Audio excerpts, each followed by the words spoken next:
ng bayan, maasahan anumang panahon.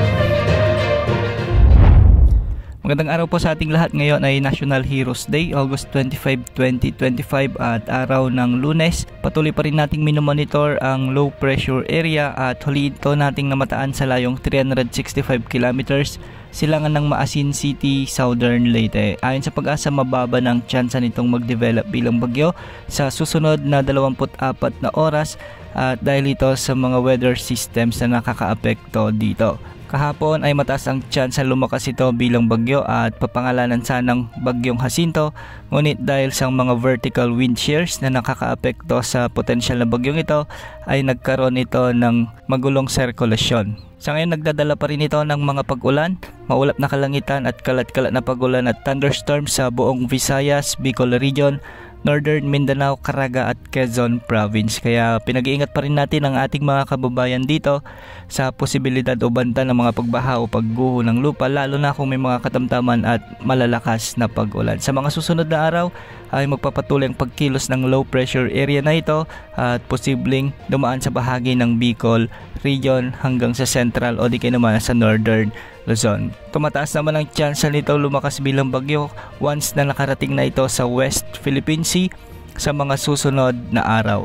Ngayong araw, southwest monsoon o habagat naman ang magdadala ng maulap na kalangitan na may mga kalat-kalat na pag-ulan at thunderstorms sa Zamboanga Peninsula, Occidental Mindoro at Palawan. Kaya posible pa rin ang banta ng mga biglang pagbaha o pagguho ng lupa, lalo na kung may mga umiiral na katamtaman at minsan ay malalakas na pag-ulan.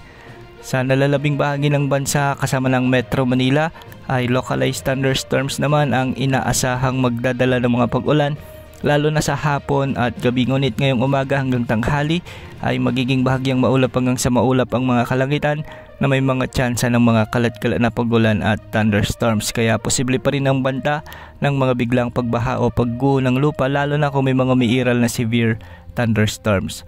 Walang nakataas na gale warning ngayon sa anumang baybaying sakop ng bansa at ang mga pag-alon sa halos buong bansa ay posibleng umabot hanggang 1.8 meters. Samantala, dulot naman ng LPA, may inilabas na weather advisory ang Pag-asa at posible ngayong araw ang mga 50 hanggang 100 mm na pag-ulan sa bahagi ng Albay, Sorsogon, Northern Samar, Eastern Samar sa may Leyte at Southern Leyte. Samantala, bukas araw ng Martes ay dahil sa pinagsamang epekto ng LPA at habagat, posible na rin ang mga pag-ulan sa bahagi ng Aurora, Rizal, Camarines Norte, Quezon Province, Camarines Sur, Catanduanes at Albay. Sa habagat naman, posible ang mga pag-ulan bukas sa bahagi ng Occidental Mindoro, Palawan, Antique at Negros Occidental.